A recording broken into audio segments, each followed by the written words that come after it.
वक्रतुंड महाकाय सूर्यकोटि समप्रभा निर्विघ्नं कुरु मे देव सर्वकार्येषु सर्वदा। आइए आज ज्योतिष का एक नया अध्याय शुरू करते हैं। लेकिन जब भी हम ज्योतिष शुरू करते हैं तो यही बात शुरू होती है कि ज्योतिष का उद्गम कहाँ से हुआ। पहले भी हम लोगों ने चर्चा करी कि ये कल्पना है या अन्य विषय है, कुछ है। तो आज उस विषय को बिल्कुल सूक्ष्मता से व्यवस्थित पढ़ते हैं। वेद से ज्योतिष निकला गया है। अक्सर आपने सुना होगा कि ज्योतिष वेद का अंग है, कैसे है, इसके बारे में आपको पता होना चाहिए कि वेदों से ज्योतिष कहाँ से आया। तो वेद के मुख्य 6 अंग हैं: शिक्षा, कल्प, व्याकरण, निरुक्त, छंद और ज्योतिष। तो इसलिए ज्योतिष को बोलते हैं वेदांग।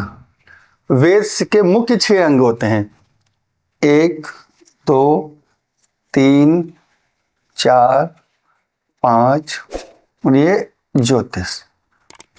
तो इसलिए ज्योतिष को वेदांग बोला जाता है। ज्योतिष वेद का एक अंग है।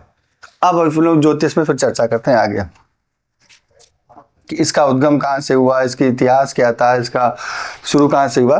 तो ज्योतिष वेद का एक अंग है। अब ज्योतिष के भी मुख्य 3 ग्रंथ हैं जो वेदों से ही तीनों लिए गए हैं। ऋग्वेद से लिए गए हैं, अथर्ववेद से लिए गए हैं और यजुर्वेद से लिए गए हैं। इन तीनों से लिए गए हैं, उनके विश्लोक है, उस पर आगे चर्चा करेंगे। अब मुख्य है ज्योतिष। तो ज्योतिष का प्रमाण हमें यहाँ से मिलता है। लेकिन इसके व्यवस्थित आधुनिक काल की अगर हम बात करें तो आधुनिक काल में ये कितने भागों में बांटा गया है, कहाँ से काल चर्चा हुई है, कहाँ तक प्रमाण मिलता है। हम लोग काल गणना की बात कर रहे थे कि काल गणना में जब ज्योतिष आया, फिर हमने उसके विभाग किए, तो प्रमाण की बात कर रहे थे। अगर हम वैदिक ज्योतिष में जाएंगे और वेदों की बात करेंगे तो उसकी में सूक्ष्मतम निमेष, मतलब पलक के झपकने में जितना समय लगता है उससे भी सूक्ष्म, उससे सूक्ष्म समय से लेकर के और ब्रह्मा जी की आयु, अभी ये विषय पूरा अलग है, इसको फिर चर्चा करेंगे। फिर भी शॉर्ट में बता देते हैं कि पहले 3 युग 4 युग हो गए, में सतयुग हो गए, फिर त्रेता, द्वापर, कलयुग। जब चारों युगों को मिलाते हैं तो एक बनता है चतुर्युगी। चतुर्युगी को जब हम 7 चतुर्युगी मिलाते हैं तो एक मनवंतर होता है। जब एक मनवंतर पूरा होता है तो ऐसे जब 7 मनवंतर मिलाते हैं तो एक कल्प होता है, ब्रह्मा जी का 1 दिन। इसी काल गणना में क्रम से हम लोग आगे बढ़ते चले जाते हैं। और फिर ब्रह्मा जी का 1 दिन जब होता है तो अब जैसे देवताओं की 1 दिन की बात करें तो हमारा जो पूरा एक वर्ष होता है, जब उत्तरायण होता है, सूर्य जो हम लोग खिचड़ी जिसको हम लोग बनाते हैं अपने उत्तर भारत में बोलते हैं मकर संक्रांति, उस दिन सूर्य देवताओं का दिन शुरू होता है। तो ऐसे अगर हम काल गणनाओं की बात करें तो बड़ा विस्तृत है। अब हम लोग, लेकिन हम बात करते हैं एक सामान्य बन करके कि भाई अगर हम हिंदू मैथोलॉजी को कम समझते हैं या भी जानते नहीं, या उस विषय में हम विज्ञान को प्रमुखता देते हैं, तो हम प्रमाण से चलते हैं। अगर हम प्रामाणिकता की बात करें तो उस प्रामाणिकता में आने पे हमें ज्योतिष की प्रामाणिकता का जब हम बात करते हैं तो आधुनिक काल में हमें 2 आचार्य मिले। एक थे बालकृष्ण शास्त्री जी और दूसरे नेमचंद शास्त्री, बालकृष्ण दीक्षित जी और दूसरे नेमचंद शास्त्री। इन दोनों आचार्यों ने अलग अलग प्रमाणों के आधार पर ज्योतिष को लगभग 6 भागों में बांटा है। अब पहले हम बात करते हैं नेमचंद शास्त्री जी की। तो नेमचंद शास्त्री जी ने ज्योतिष को 6 भागों में बांटा है। उन्होंने बोला है एक वैदिक काल, उसमें लगभग ईसा पूर्व से 10,000 साल पहले की बात करी है कि 10,000 साल पहले हमें ज्योतिष इस तरह से मिली। फिर वैदिक काल के बाद ये बात तो पहले आपको समझ में आ गई होगी कि वेदों से ज्योतिष आई। अब ज्योतिष के हम खंड में आ गए कि यहाँ से चलते हैं, आज से पीछे हमें कब तक प्रमाण बनता है। तो इसको भी हम लिखते चलते हैं, वरना आप लोग छूट जाएगा। बचेगा तो आप कमेंट करेंगे, पूछ लीजिएगा, और अगर आप डायरेक्ट मैसेज करना चाहते हैं तो भी आप उसमें कर सकते हैं, उसमें भी आपको उत्तर हम देने को प्रयास करेंगे। तो हम आधुनिक ज्योतिष की बात करते हैं। हमारे पास 2 आचार्य रहे हैं। एक रहे हैं श्री नेमी चंद्र शास्त्री और दूसरे थे श्री बाल कृष्ण दीक्षित जी।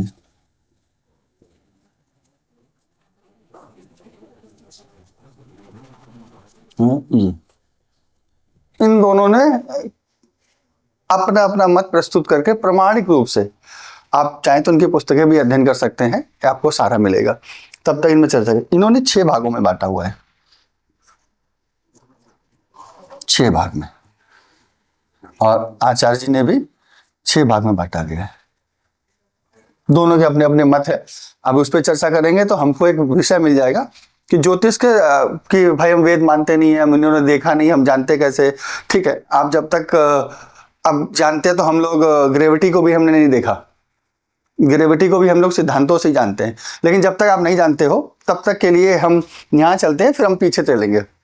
तो अभी जब तक हम कुछ नहीं जानते कि भाई हम ग्रेविटी को हमने देखा नहीं, हम जानते नहीं, E = mc² हमने भी नहीं देखा, ऊर्जा का रूपांतरण, लेकिन जब हम सूक्ष्मता से इस पर अध्ययन करेंगे, अब उदाहरण के लिए हम लोग बात मान लें कि जल जो है एक अच्छा कंडेंसर है, ऊष्मा अवशोषित करता है। हमने ये किसी को सिद्धांत बताया जो विज्ञान नहीं जानता, जो साइंस और फिजिक्स में कभी विद्यार्थी रहा है या उसने अध्ययन किया, वो तो ये बात को समझ सक जाएगा कि नंबर ऑफ इलेक्ट्रॉन्स बड़े अच्छे होते हैं इसमें, तो ये कंडेंस कर लेता है ऊर्जा। लेकिन जो विज्ञान के विद्यार्थी नहीं है, उनको हम सरल भाषा में बताते हैं। कैसे? हम कहीं से आए हैं बाहर, गर्मियों का मौसम हो, बाहर से हम थक के आए हों और बहुत हमें थकान हो शरीर में, शरीर थोड़ा सा गर्म भी है, तो उस समय हम क्या करते हैं, हम स्नान करते हैं। तो जब हम स्नान करते हैं तो हमारा टेम्परेचर धीरे धीरे गिर जाता है और हम सामान्य स्थिति में आ जाते हैं, हमें अच्छा लगने लगता है। अब अच्छा क्या लगा, हमारे शरीर में जो ऊष्मीय ऊर्जा थी, हीट थी, वो पानी ने अवशोषित कर लिया और वो रिलीज होकर के हमें सामान्य हमारे बॉडी के टेम्परेचर तक उसने ला दिया, हमको अच्छा लगने लगा।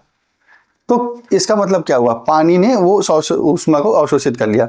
और दूसरा प्रमाण बताते हैं, कभी कभी आपने देखा होगा कि डॉक्टर भी सलाह देते हैं कि अगर आपका हाथ जल जाए, तत्काल हाथ में पटाखे छूट जाए, दीपावली में जैसे कभी कभी हो जाता है, तो आप तत्काल उस पानी की बाल्टी में अपना हाथ डाल दीजिए। तो जो हाथ की ऊष्मीय ऊर्जा है वो पानी में अब डाल के तुरंत निकालेंगे तो छाला पड़ जाएगा।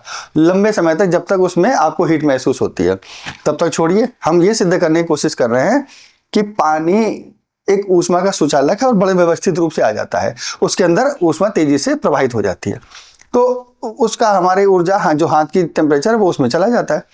तो जरूरी नहीं है, इस सिद्धांत से पता चलता है कि अगर हमें कोई सिद्धांत पता नहीं है तो वो घटना नहीं है, ऐसा नहीं। लेकिन हाँ, अगर हम उसको विधि द्वारा जानने की कोशिश करते हैं तो हम प्रमाण तक चलते हैं। तो अभी हम ऐसा मानते हैं कि आपको और सामान्य हम लोगों को जिनका बैकग्राउंड या हमें वेदों का ज्ञान नहीं है या वेदों के बारे में बहुत अध्ययन नहीं किया, व्यवस्थित नहीं पढ़ा, हम वहाँ से चलते हैं। तो वहाँ चलने के लिए हम 1-2 आचार्यों ने बहुत इस पर काम किया हुआ है। एक आचार्य नेमचंद शास्त्री जी, दूसरे बालकृष्ण दीक्षित जी। इन्होंने यहाँ से आज की काल गणना से लगभग 5600 के आसपास, 1956 के आसपास आपने पुस्तकें लिखी थी। तो हम उस समय से चलते हैं कि इसके पहले आचार्य जी ने 6 खंडों में बांटा। नेमचंद शास्त्री जी ने पहला नाम दिया खंड का वैदिक काल। जो वैदिक काल था वो ईसा पूर्व, यानी कि जो ईसा मसीह के जन्म से उससे 10,000 साल पहले की बात की उन्होंने, कि 10,000 साल पहले की जो चीजें हैं उन्होंने उसको वैदिक काल बोला।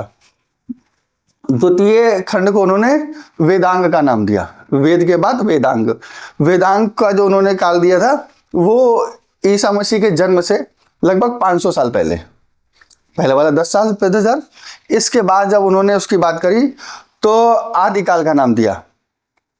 आदिकाल में उन्होंने ऐसी बात करी कि लगभग 500 साल से और ईसा मसीह के जन्म तक वो 500 साल हुआ। तो हमारे पास 3 गणनाएं क्या हो गई, वैदिक काल, वेदांग और आदिकाल। काल गणना की हम लोग जब बात करते करते यहां तक आ गए थे कि आधुनिक में, तो आधुनिक में हमारे पास 2 मुख्य आचार्य थे जिन्होंने इस पर विवेचना करी थी। एक है नेमचंद शास्त्री जी और दूसरे हैं बालकृष्ण दीक्षित जी, जिन्होंने ज्योतिष को वर्गीकृत किया कि भाई ज्योतिष को किन किन समय में बांटा गया, उनके प्रमाण दिए वेदों से, रामचरितमानस है, जो रामायण है गोस्वामी तुलसीदास जी द्वारा लिखित रामचरितमानस, और वाल्मीकि जी द्वारा लिखी गई अन्य रामायणों में भी इन्होंने ऐसे जो प्रमाणिक ग्रंथ हैं उन ग्रंथों का सहारा लेकर के इसका कालखंड किया। इसका जो लिंक वगैरह है वो आपको मिल जाएगा सब, तब तक इसको समझने का प्रयास करते हैं। तो पहले आज नेमचंद शास्त्री जी पे चलते हैं। तो नेमचंद शास्त्री जी ने क्या किया कि इसको 5 भागों में बांटा। अंधकार काल एक नाम दिया, अंधकार काल, जिस काल में हमारे पास डेटा ही अवेलेबल नहीं है, लिखा हुआ है एक, क्योंकि हमारी जो गुरुकुल परंपरा थी वो एक आचार्य द्वारा बहुत सारे शिष्यों को बताया गया, उन बहुत सारे शिष्यों में से फिर कुछ ने अपने शिष्यों को बताया, तो गुरु शिष्य परंपरा से हमारा ज्ञान आगे बढ़ता रहा। इसीलिए कहा जाता है कि हमारे सारी चीजें नष्ट हो जाएं और एक सदगुरु और एक सदपात्र अगर है तो सारी चीजें पुनर्स्थापना करी जा सकती है। तो हमारे यहाँ ये वे, तो इसलिए बहुत सारी चीजें हमें लिखित रूप से नहीं मिल पाई, या कालांतर में समय बदला, कभी कुछ शासक आए कभी कोई शासक आए, तो व्यवस्थित नहीं रही। तो उस काल को इन्होंने अंधकार काल का नाम दिया। इसकी डेफिनेशन क्या है? ईसा मसीह के जन्म से 10,000 साल जो भी पहले का काल है उन्होंने उसका नाम दिया अंधकार काल। फिर इसके बाद उदय काल का नाम दिया उन्होंने, अगला खंड। वो उदय काल क्या है? ईसा मसीह से ये जो 10,000 साल पहले अंधकार हो गया, इसके 10,001 साल से आगे बढ़ते बढ़ते 500 साल पहले ईसा मसीह के जन्म से उन्होंने उदय काल का नाम दिया। ये काल वर्गीकरण इसलिए कि बाद में इसकी प्रमाणिकता, और हम भाई प्रमाणिकता, ये विषय थोड़ा सा लेंदी हो रहा है, हम इसको विस्तार से बता रहे हैं, लेकिन बताना इसलिए जरूरी है कि भाई अगर आपको कुछ लेटर लिखना है, ये शब्द की रचना करनी है, तो ABCD आपको आनी चाहिए। तो हम प्रमाणिकता में जाते हैं तो इसके लिए ये कालखंड में आना चाहिए। फिर आदिकाल का उन्होंने एक नाम दिया। आदिकाल किसको बोला? ईसा मसीह के जन्म से 500 साल पहले 1 साल से और जन्म से बाद तक ये जो कालखंड है, लगभग ये 1000 साल का हुआ। 500 साल ये, 500 साल ये आदिकाल का नाम उन्होंने दे दिया। अब इसके बाद के बाद सारी डेटा हमारे पास अवेलेबल है। तो फिर इसके बाद आया पूर्व मध्यकाल। आदिकाल के बाद मध्यकाल, जो ईसा मसीह के जन्म से 501 साल से लेकर के और 1000 ईस्वी तक। इसके बाद आया उत्तर मध्यकाल। उत्तर मध्यकाल 1001 साल से 16वीं शताब्दी तक, जो हमारा अपना ईस्वी। अब आया इसके बाद आधुनिक काल, 1601 से लेकर के, और पुस्तक लिखी थी इन्होंने नेमचंद शास्त्री जी ने, भारतीय ज्योतिष। उस भारतीय ज्योतिष की जो प्रिंट आउट हुआ था ये 1951 तब तक इन्होंने की बात करी इन्होंने। तो इस तरह नेमचंद शास्त्री जी ने इसका वर्गीकरण किया। अब ये वर्गीकरण से लाभ क्या है? लाभ ऐसे मिलता है कि इस कालखंड में जो आचार्यों ने, गोस्वामी तुलसीदास जी हो गए या अन्य आचार्य हो गए, किसी भी तरह उनके शास्त्रों का प्रमाण लेकर के उन्होंने इस पे वर्णन किया, तो ताकि उसकी प्रमाणिकता आप भी जांच सको कि भाई हमारा भी अनुभव, क्योंकि जब आप कुछ बोलोगे और आपके भी अनुभव होंगे। अग्नि गर्म होती है ये तो हमने सुना है, और एक बार अगर हमने स्पर्श करके देख लिया या उसका सदुपयोग कर लिया तो फिर हमें अनुभव सद भी हो जाता है। एक ज्ञान वो होता है कि जो हमने सुना है और बड़ों के सम्मान में सीखा है, एक वो होता है जो हमारे भी अनुभव सत हो जाता है। तो ये सब जब आपने पढ़ा, इनसे समकालीन जमाना आचार्यों को आप देखोगे और इसमें कोरिलेट करोगे उनकी घटनाएं, तब ये बात प्रूफ होगी कि हाँ भाई जो ये कह रहे हैं ये प्रमाणिक है। इसकी प्रमाणिकता उन्होंने पुस्तकों में भी दी हुई है। हालांकि हमें संदेह नहीं करना चाहिए, लेकिन फिर भी आत्म अनुभव जरूर करना चाहिए। तो ये हो गया हमारे नेमचंद शास्त्री। उसी समय एक दूसरे आचार्य थे, उन्होंने ये अंधकार काल जैसा कोई भी चीज नहीं। अब लेकिन इसमें प्रॉब्लम क्या है, हमारी जो काल गणना है वैदिक, वो 10,000 साल पहले नहीं है, हजारों साल पहले की है। तो कुछ चीजें नेमचंद शास्त्री जी की मैच नहीं करी, कि अगर हम ये बात मान लेंगे तो 5626 वर्ष से भी पहले कृष्ण जी आए थे द्वापर युग में, कलयुग का प्रारंभ। तो इसको अगर हम आधार मानते हैं तो कलयुग हमारा गायब हो जाता है। फिर हम उस बात को नहीं समझ पाते। तो इस बात को संशोधन करते हुए आचार्य बालकृष्ण दीक्षित ने अपना मत बताया। उन्होंने क्या बताया? वैदिक काल। उन्होंने वैदिक काल बताया, इसकी प्रारंभ स्थिति इनफाइनाइट यानी अनंत काल से चला आ रहा। कब तक? वेदांग तक। अब वेदांग का मतलब, वेदांग का मतलब है ईसा मसीह के जन्म से 500 साल पहले।